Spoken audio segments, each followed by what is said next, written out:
I'm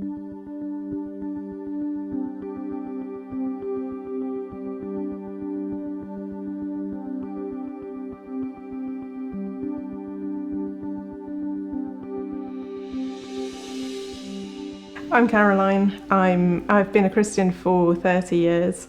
I grew up in a lively Anglican church. I was baptised as a baby. I was confirmed at the age of 14 and made a recommitment at the age of 17 and haven't really looked back since. I guess my Christian life has been fairly typical. My relationship with God has deepened over time. I've been active in church life. I've been to Bible college, been overseas on missions, and seen God answer prayer in some amazing ways. And at the same time, there's been times of disappointment, times of failure, and times of real battle with the enemy. Getting baptised as an adult was something that I thought about when I went to university and met Christians who had a different experience to myself. But I decided, because my confirmation vows had meant something, not to at that point. And in reading about a book which really challenged me about baptism last week, I decided, I recognised really that at the point of my confirmation I'd been resisting the Holy Spirit, because the thought of anyone really taking control over my life was quite a frightening one.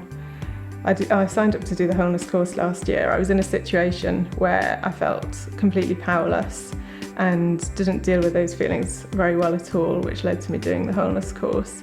And although an awful lot came out of that, one of the key things was that my desire to control my life was rooted in fear, and I'd never really appreciated that before. It gave me a completely different perspective.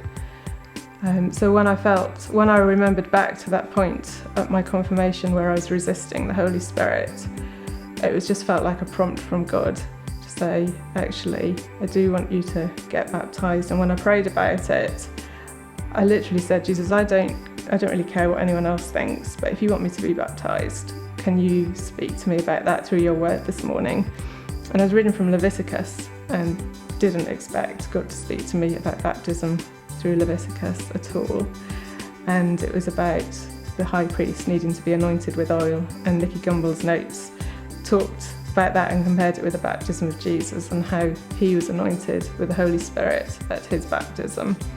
And that seemed like such a clear answer to the question that I'd asked, that I knew I needed to get baptised, and that's why I'm not hanging around.